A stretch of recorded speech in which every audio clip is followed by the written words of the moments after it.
ఆయుధం, మనకిచ్చిన అంబేద్కర్ ఇచ్చిన ఆయుధం ఏమిటంటే ఓటు హక్కు. ఈ ఓటు హక్కు బ్రహ్మాస్త్రం. ఇవాళ ఈ ఓటు హక్కును కూడా, మన ఓటు హక్కును మనకు దక్కకుండా ఇప్పుడున్నటువంటి కేంద్రంలో ఉన్న బీజేపీ ప్రభుత్వం ఓటు చోరీ, మీరు వినరో లేదో వాట్సాప్లో చూడండి, ఓటు చోరీ. మన ఓటును మనం వేయకుండా దాన్ని బదలాయింపు చేసేటువంటి కార్యక్రమానికి శ్రీకారం చుట్టింది ఈ మోడీ గవర్నమెంట్. కాబట్టి దాని మీద తిరగబడాల్సిన అవసరం ఉంది. రెండవది ఏమిటంటే అంబేద్కర్ గారు ఒక ఎస్సీ ఎస్టీలకు ఇచ్చలే రిజర్వేషన్, అందరికి ఇచ్చాడు, ఓసీలకు కూడా ఇచ్చిండు. ఇవాళ ఈవీఎస్ ఏంది, ఈడబ్ల్యూఎస్ ఎకనామికల్లీ వీకర్ సెక్షన్, వాళ్ళు ఉన్నది 10%, వాళ్ళు ఉన్నది 9.5%. ఇవాళ రిజర్వేషన్ 10%, ఉన్నదానికన్నా ఎక్కువ ఇస్తా ఉన్నారు. ఒకవైపు 50% ఆ క్లాజు, ఆ బౌండరీ లేకపోతే ఆ డిమార్కేషన్ లైన్ ఏదవుతుందో దాటకూడదు అంటున్నాడు. అలాంటి మోటు దాటేసిండు. కాబట్టి నేను బీసీ నాయకులకు అందరికి విజ్ఞప్తి ఏమిటంటే కలిసి రండి. బీసీలకు కూడా ఈ దేశంలో 42% రిజర్వేషన్ కావాలి. అంబేద్కర్ గారు రాసినటువంటి రాజ్యాంగాన్ని మనం వాడుకుంటే తప్పకుండా ఈ 42% రిజర్వేషన్ కంపల్సరీ రావాలని కోరుతున్నాం. గౌరవ ఎంపీ గారు, మాజీ ఏఐసిసి అధ్యక్షులు రాహుల్ గాంధీ గారు మాట చెప్పారు. ఆ మాట నిలబడి ఇవాళ దానికోసం ఢిల్లీలో కూడా జంతర్ మంతర్లో కొట్లాడొచ్చాను. ఇక్కడ ఉన్న వాళ్ళం అందరం కూడా ఒక 25 మంది వెళ్ళాం. ఏది ఏమున్నా ఎంతమంది ఉంటే అంతమందికి రిజర్వేషన్, అంటే మన పర్సెంటేజ్ ఎవరు ఎంత ఉంటే వాళ్ళకంత. ఆ రకంగా రాహుల్ గాంధీ గారు ఒక నిర్ణయం తీసుకున్నారు. బీసీలు ఫైట్ చేయాల్సిన అవసరం ఉంది. 42% రిజర్వేషన్ తీసుకురావాల్సిన అవసరం ఉంది. కాబట్టి అందరూ కలిసి పనిచేయాలి. అదేవిధంగా మరి మాజీ ఎంపీపీ అరుణ్ గారు చెప్పారు, ఇక్కడ నేను మాట ఇచ్చిన కూడా కొన్ని ఉన్నాయి. ఇక్కడ ఈ గ్రౌండ్ ఒకటి, ఈ గ్రౌండ్ ఏంటి మన మినీ రాజీవ్ భగవంతరావు స్టేడియం అని చెప్పాను. త్వరలో దాన్ని కూడా శ్రీకారం చుట్టబోతున్నాం. బీసీ హాస్టల్ కూడా నేను మననే మంత్రి గారితో మాట్లాడితే 4 కోట్ల రూపాయల త్వరలో శాంక్షన్ రాబోతుంది. ఇదే కాకుండా మహిళా బిల్డింగ్ ఉండు పెద్దమ్మ, పెద్దమ్మ ఉండు, కొంచెం నీకు ఇల్లు ఇస్తే నువ్వు ఇల్లు ఓపికబట్టండి. ఇవాళ ఇదే కాకుండా నిన్నమన్నా సీసీ రోడ్ 1,50 లక్షల సీసీ రోడ్, అది ఈరోజే ఫౌండేషన్ వేసినాం. రేపు మాపు ఒక వారం రోజులు దాన్ని కూడా స్టార్ట్ చేసి ఒక 15-20 రోజులు, ఒక నెల రోజుల లోపల సీసీని కంప్లీట్ చేస్తాం. ఒకటే మీ గ్రామ పెద్దలందరూ కూడా ఒక మాట ఇచ్చింది నాకు, ఆ పక్క ఈ పక్క అంతా సరి చేస్తాం అన్నారు. కానీ ఎంత సరి చేసినా నాకు తెలియదు. మళ్ళీ నేను వచ్చి సపరేట్గా మాట్లాడతా. ఎందుకంటే ఈ ఫీట్స్ రోడ్ అంటే తగ్గమంటే నేను అది ఉపయోగపడేది మీకు, నాకు కాదు.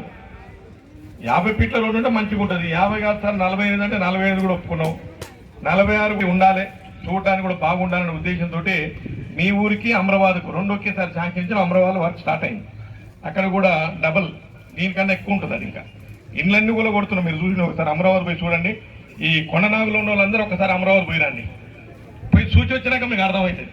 పెద్ద పెద్ద ఇల్లు కూడా పెట్టమడ అందరు సహకరిస్తున్నారు.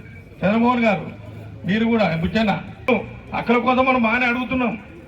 డ్యూటీస్ లేవు, 0. మీకు లేవు, నాకు కూడా లేవు డ్యూటీస్. డ్యూటీ అంటే కష్టం, రైట్స్ అంటే ఇది అడగడమే ఉంది. ఏదైనా అడగవచ్చు, చేస్తూనే తెలుస్తుంది వారం. కాబట్టి అంబేద్కర్ కూడా అదే చెప్పింది, నీ డ్యూటీస్ ఎంత, నీ రైట్స్ ఎంత ముఖ్యమో డ్యూటీస్ కూడా అంతే ముఖ్యం. అంబేద్కర్ సంఘం వాళ్ళకు కూడా నేను ఇంకో విజ్ఞప్తి చేస్తా ఉన్నాను. మనం ఏదో అంబేద్కర్ విగ్రహావిష్కరణప్పుడు ఇక్కడ వర్ధంతుకో జయంతికో అన్ని మాట్లాడతామని ఉన్నాం. కానీ ఆయన చాలా చెప్పిండు, ఒక్కటి పాటిద్దాం. ఎడ్యుకేషన్, ఎవరన్నా పిల్లలు బడి బయట ఉంటే స్కూల్లో జాయిన్ చేపియండి, హాస్టల్లో జాయిన్ చేపియండి. మీకు అవసరం ఉంటే నాకు కూడా ఫోన్ చేయండి. Education is must. Education very very important. Ambedkar ఎంత గొప్పగా అయిందో చదువుకోవడం వల్ల. చదువుకున్నాడు కాబట్టి, మహామేధావి కాబట్టి ఆ రోజు రాజ్యాంగ నిర్మాణానికి ఆయన సారథ్యం వహించాడు. లేకపోతే వహించేటోడు కాడు. ఎన్నెన్నో అవమానాలు ఎదుర్కొన్నాడు, ఎన్నెన్నో ఇబ్బందులు పడ్డాడు. ఆయన ఎక్కడ కూడా మొక్కబోని దీక్షతోటి ఎక్కడ కూడా కాంప్రమైజ్ కాకుండా గట్టిగా పట్టుబట్టి మహామేధావి అయిండు. ఆయన మేధావి అయినందుకే రాజ్యాంగం రాసిండు. ఆయన రాజ్యాంగం రాసినందుకే నేను కానీ మా అన్న వివేక్ అన్న కానీ ఇక్కడ కూర్చున్నాం. లేకుండా మేము కూర్చుంటోళ్ళం కావు. ఇలా నేను రిజర్వేషన్ అనే చదువుకున్నాను, రిజర్వేషన్ అనే నేను ఎంబీబీఎస్ డాక్టర్ చేశాను, రిజర్వేషన్ అని నేను ఎమ్మెల్యేని అయ్యాను. ఇలా మనకు రాజ్యాంగం క్లాస్ 3 ఆర్టికల్ 3లో ఉండబట్టే మనకు తెలంగాణ రాష్ట్రం వచ్చింది. తెలంగాణ రాష్ట్రం ఎవరు తేలేదు, పరోక్షంగా అంబేద్కర్ తెచ్చిన తెలంగాణ రాష్ట్రాన్ని. ఇది మీరు గుర్తుపెట్టుకోవాలి. ఆ క్లాదే లేకపోతే తెలంగాణ రాష్ట్రం 100 ఏళ్ళు కూడా రాదు. ఇవన్నీ కూడా రానే రాదు. కాబట్టి ఇవన్నీ ఉన్నాయి, ఇవన్నీ కూడా మనం చెప్పాల్సిన అవసరం ఉంది. ఎడ్యుకేషన్ పైన దృష్టి పెట్టాలి. అన్నిటికన్నా ముఖ్యమైనది వజ్రాయుధం ఏంటంటే ఎడ్యుకేషన్, ఎడ్యుకేషన్, ఎడ్యుకేషన్, ఎడ్యుకేషన్. దీని మీద అందరం కలిసి పనిచేద్దాం. అంబేద్కర్ సంఘాలు ఓ పెద్దమ్మ నీ లొల్లిదా పెద్దమ్మ ఇల్లు ఇస్తా అంటే అందరం కలిసి ఈ ఎడ్యుకేషన్ పైన దృష్టి పెట్టాలని కోరుకుంటూ, అదేవిధంగా రాబోయే కాలంలో మీ గ్రామానికి నేను ఏమేమి చేయగలుగుతానో అవి చేయడానికి సిద్ధంగా ఉన్నాం. అందరం దీంట్లో ఎవరు తీసుకుపోయేది ఎవరు తీసుకొచ్చేది లేదు. అందరం కలిస్తేనే గ్రామాభివృద్ధి అయితేనే.